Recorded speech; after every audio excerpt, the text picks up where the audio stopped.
هقول لكم 3 سلطات حلوين قوي في الصيف من غير طبخ ومن غير ادوات كتير. في نفس الوقت هتحسوا انكم بتاكلوا حاجه خفيفه وفي نفس الوقت بتشبع ومليانه الوان وعناصر غذائيه. بدات بسلطه لذيذه بحبها قوي وهي الجرجير مع اي نوع فاكهه. انا هنا ضفت تين بس انتوا ممكن تختاروا اي نوع فاكهه في الموسم بتاعها. جبنه قريش علشان نزود شويه بروتين على السلطه، ورمان ورشه عسل. ممكن تخلوها كده او تضيفوا بس شويه مكسرات من فوق. ودي اكتر سلطه بعملها في الصيف، جرجير وجبنه واي نوع فاكهه. نيجي بقى لتاني نوع سلطه وده حلو جدا لانه مليان نكهات.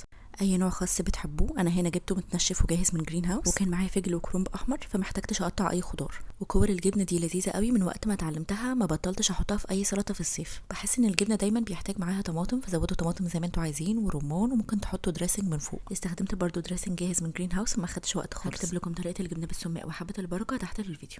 بما ان الصيف يعني سلطات كتير، حسيت انه ما ينفعش ما اعملش سلطه بنجر. ضفت خس وعليه فجل وبنجر ورمان. والبروتين هنا هو الحمص، ممكن تطبخوه او تشوحوه على النار كده شويه، او ممكن بس تحطوا التوابل وتقلبوه مع بعض مع دريسنج خفيف، وكده السلطه بقت جاهزه. وبالهنا والشفا.